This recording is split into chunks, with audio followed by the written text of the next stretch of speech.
I want to welcome you all to our YouTube channel Inquisitive Engineer. We are back after a certain gap, and today we will be looking at the design of a special kind of staircase which is known as slabless staircase. As the title suggests, slabless staircase. So this slabless staircase is sometimes also known as sawtooth staircase.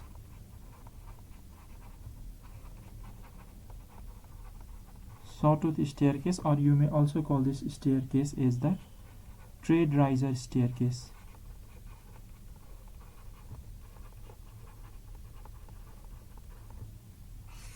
So we will look at the design of this kind of staircase. If you look on your screen on the right hand side, you will see a photo of the type of staircase that we are going to design today, that is the slabless staircase. Why is it called slabless? Because if you look at this photo on the right hand side, you will see that this staircase does not have any waist slab. So there is no waist slab in this type of staircase. Instead, you can only see the trade units and the riser units here. So what you can see in this photo is that in this photograph you can see that there, instead of having a different or a separate waist slab and then the risers and trade built on that slab, you can see that the slab is itself continuously folded, and that slab is folded into riser and trade units. So we are going to look at the design of this kind of staircase. And before beginning with the design of this staircase, let us talk a little about how it behaves. In fact, the analysis of this type of staircase is very complex and you may need to use some finite element softwares, but we can make some assumptions for its design, and that assumptions help us to design this kind of staircase simply without having to go into the complex analysis. So what we assume for this trade riser staircase or this slab staircase is that we will first consider a trade riser unit. We will be designing a trade riser unit. So what actually is this trade riser unit? A trade riser unit comprises of the riser slab and one half of each trade slab on either side.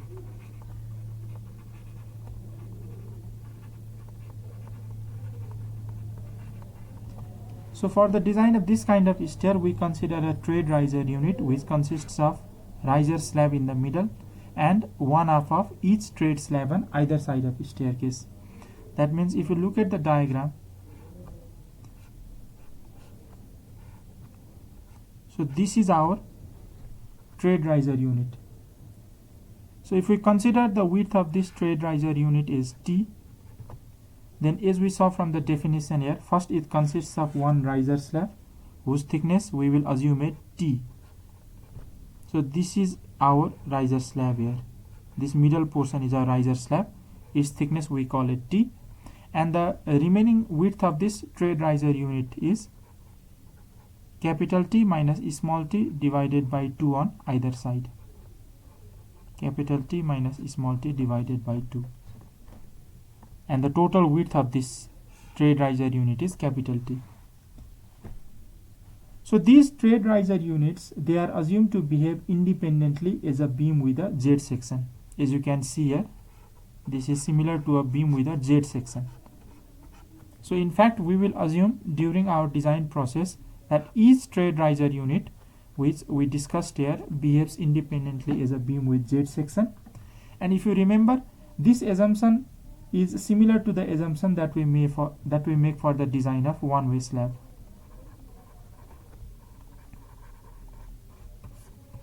So we assume that this beam acts independently, that is independent of other trade riser units which may be attached adjacent to this trade riser unit, and we will also assume that this Z beam is now a flanged beam. As you can see here, let's not call it assumption, let's see that if you consider that this is our trade riser unit and this is being acted upon by some transverse load, then you can see that this somehow behaves like a flanged beam.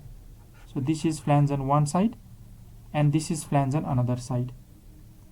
So flange in the top and bottom portion means if we suppose that this trade riser staircase is cantilevered, then you may say that this upper section is flanged beam, and if it is simply supported, then another section may be flanged beam.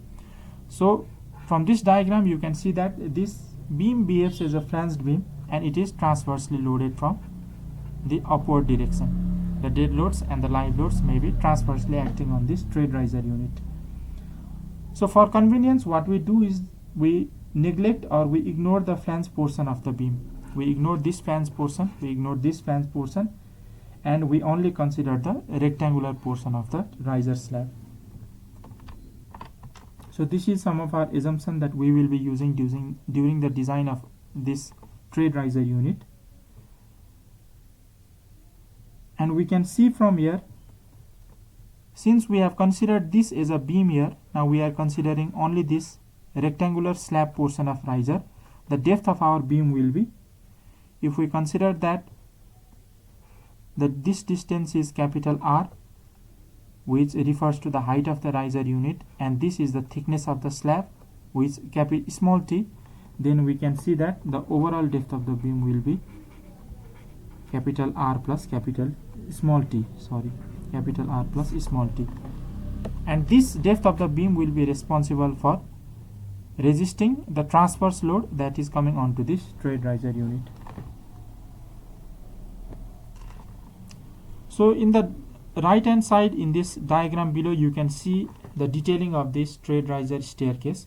We will go into this detailing. We will look at this photo in detail after we design for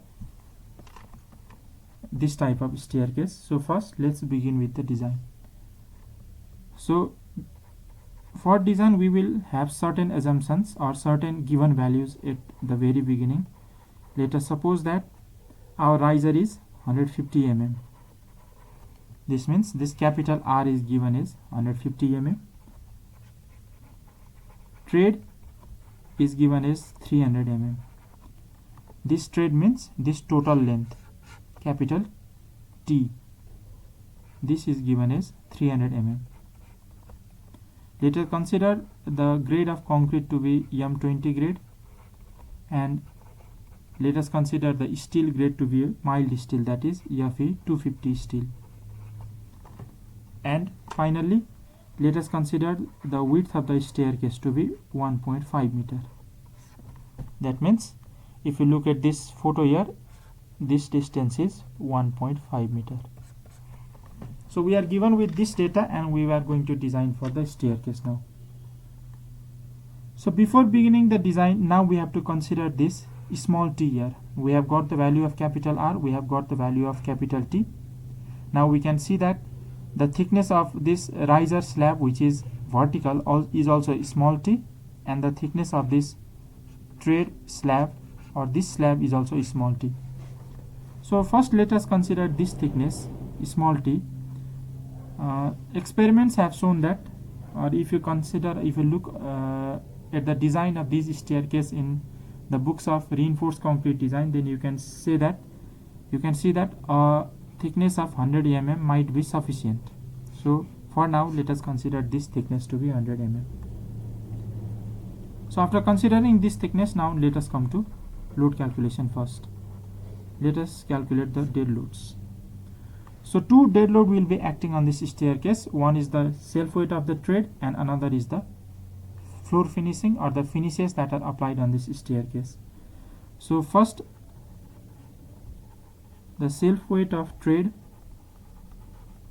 Trade means here, remember the trade means not only these horizontal slabs but this whole unit we are calling is trade here.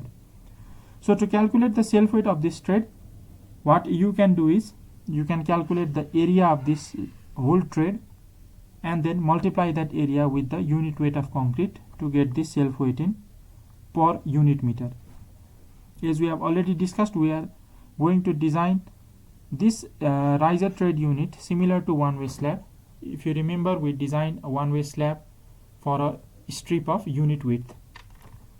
So considering the same process in this case also, we can find first the self unit of the trade. Self unit or self weight. Self weight is given by the product of unit weight of concrete into the area of this whole trade unit. So you can get the area in this way, 0.15 plus 0.3 into the thickness of the slab that we have considered here, 100 mm means 0.1 meter. So if you perform this multiplication, you will get the self weight of the staircase unit to be 1.125 kilonewton per meter. Similarly, there may be some finishes or floor finishing that is applied on this staircase. Let us suppose that the unit weight of the floor finishing is 0.6 kilonewton per meter square in this case.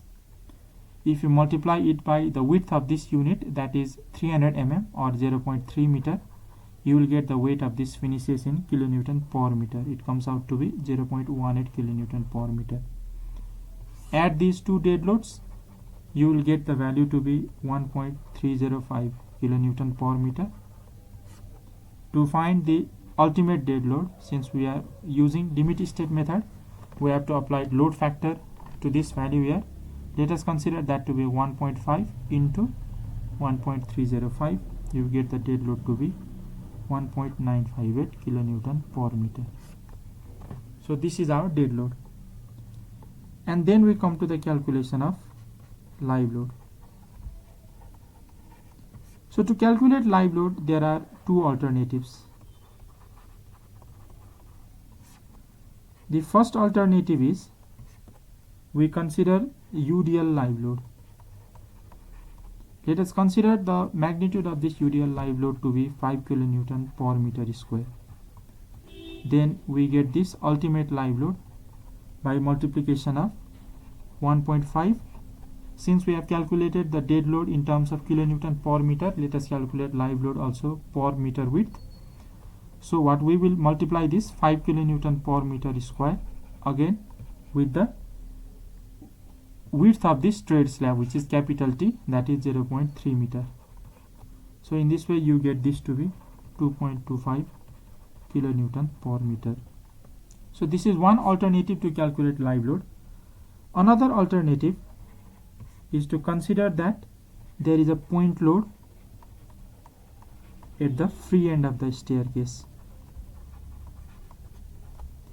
So in first alternative we had considered the live load, which is distributed uniformly along the trade or on the trade, and another alternative is to calculate the point load at free end. So if we consider that the point load at free end has a value of 1.3 kilonewton per meter, we can multiply this value by our load factor 1.5 to get the ultimate live load, 1.95 kilonewton per meter. So considering these two alternatives, you can see that the greater value of live load is obtained for the case of UDL load. However, we have to check for the maximum moment out of these two alternatives, which case gives us maximum moment. And we can see that the maximum moment is given by this second alternative here, 1.95 kilonewton per meter. So why is it so? Because if we consider this uniformly distributed load, then the moment will be given by WL square by 2.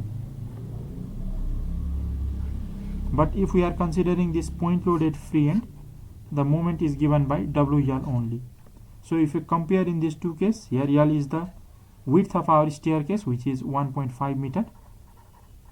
If you consider for these two cases, you will find that you can do the calculation yourself. This second alternative will give us the maximum value of design moment for our live load. So what we do is, now we come to calculation of design moment from these live loads. Our design moment will be given by, first we have the ultimate dead load into length square, which is 1.5 square by 2, plus ultimate live load into length, which is 1.5 meter. So why have we used this formula here? Because what we are considering now is our staircase is cantilever staircase. That means one end is fixed here and another end is free. So for uniformly distributed load, which is the dead load in our case, the moment will be given by WL square by 2 for this cantilever. And live load we are considering, there is one concentrated load at the free end. The moment due to this load is given by the length of this cantilever, which is the width of our staircase 1.5 meter, into the value of this load, which is 1.95 meter. So substitute the values here. WUDL is 1.958 and WULL is 1.95. You get the value of design moment to be 5.13 kilonewton meter. Now let's come to calculation of rebar from this design moment. So before calculation of the rebar, let us consider some, or let us assume some values here. Let us consider the clear cover to be 20 mm. The diameter of bar that we are going to use for the main reinforcement is 10 mm. The diameter of the distributor bars is 8 mm. Then from our assumptions or from the type of detailing that we do for this kind of staircase, what we can see is, let me draw a diagram here first. So this is not in scale.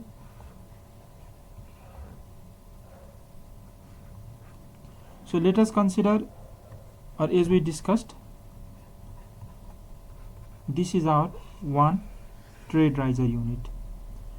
So for this flanged beam, what we have done is we have neglected or ignored the flange portion, so that we will only consider this middle section here. This will be our rectangular slab that will be resisting the transverse load acting on this slab. So the main reinforcement in these beams will be at top in this way if this is cantilever, and the main reinforcement will be at the bottom of this beam if it is simply supported. And what we do is, these are the main reinforcement and the distributor bars.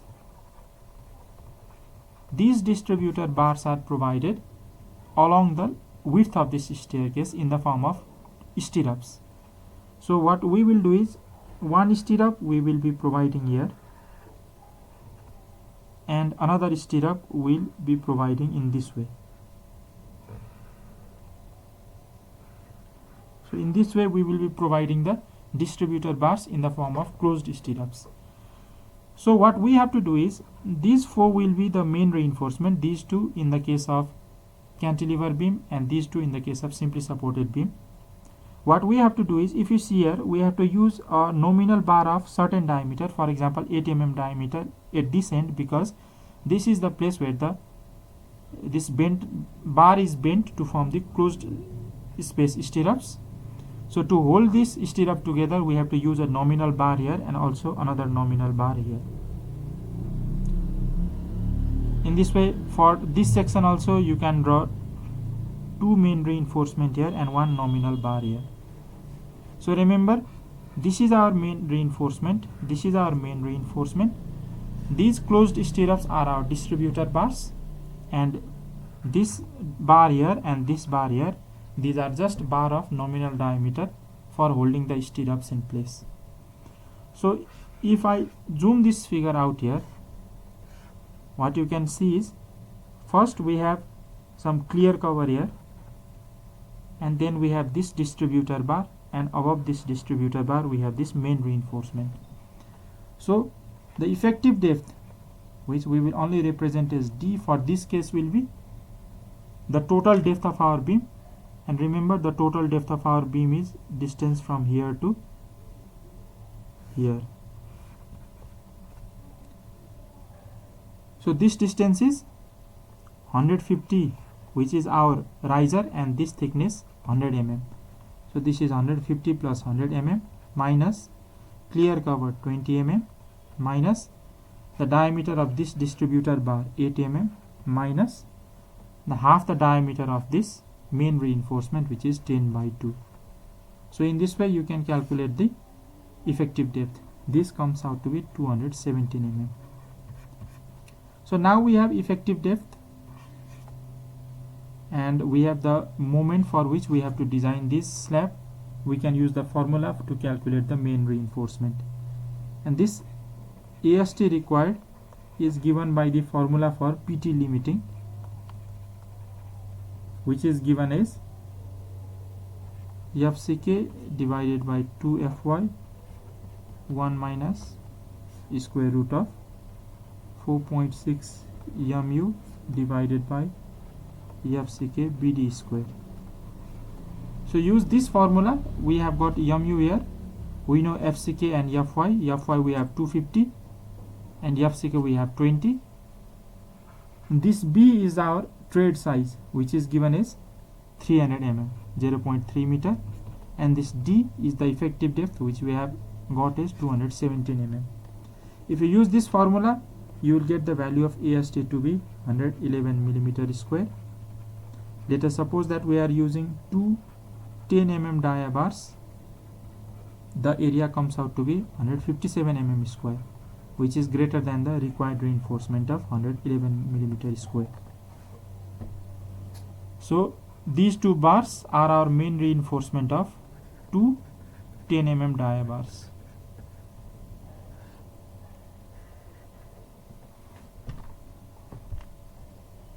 The anchorage length or the development length that is required for this main reinforcement is given by the formula. If you look at clause 26.2.1 of IS 456, you will find the formula for development length to be 2.7 FYD over 4 tau BD. So this D is the effective depth, Fy is the grade of steel, this tau BD is the bond stress, and the value of bond stress for M20 concrete, if you look at the same code, you will get this to be 1.2. So use the value of FYD tau BD and you will get the anchorage length to be almost, okay, you calculate this value. I haven't calculated the value here. You can calculate this value yourself. And finally, now we come to calculation of the distributors or the distribution reinforcement. So for distribution reinforcement, we can just use the minimum reinforcement, which is 0.0015, that is 0.15% of the area. So what area? First is the 1 meter unit width, which we are considering for this case. That means we are designing this slab for a strip of unit width, so that will be 1000 mm into riser, which we have got as 150 mm. Then we get the value of the distribution reinforcement to be 225 millimeter square per meter. So if we consider the diameter of the distribution reinforcement to be 8 mm, you can calculate the spacing of this distribution reinforcement also. Pi by 4 into 8 square is the area of one rebar into 1000, which is for unit meter, divided by the total area that we have got here, 225. The spacing comes out to be nearly equal to 225 mm. So this distribution reinforcement will be provided in the form of closed stirrups at a spacing of 225 millimeter. So this is how you design for a slabless staircase or a trade riser staircase. Now let's look at the detailing. Okay, let me select another color here first. Okay, this is our reinforcement. This is our distribution reinforcement. This is our distribution reinforcement, and these are our main reinforcement. 1, 2, 3, 1, 2, 3, 1, 2, 3. As we discussed, this upper 2 bar is the main reinforcement, these 2 bar is the main reinforcement, and this bar here at the edge, this bar here at the edge is only provided to hold the stirrups in place. Similar detailing you can see here. Okay, first let us look at this edge here. Let us look at this edge here. This rebar and this rebar, this is the top 2 rebars, which is the main reinforcement. And this bottom rebar here, this rebar we use a rebar of nominal diameter, a rebar of 8 mm is sufficient to hold this stirrup in place here. to hold this stirrup in place. Similarly, if you check the bottom corner here, this rebar and this rebar, which is parallel to the width of the staircase, these are our main reinforcement, and this upper rebar here, which is at this edge, this is a rebar of nominal diameter to hold this stirrup in place here, So this is how you design a slabless staircase or a trade riser staircase. So in next lecture we will come with the design of another type of staircase, which is a cantilever type of staircase. Till then, stay tuned and keep watching videos on our YouTube channel. Thank you.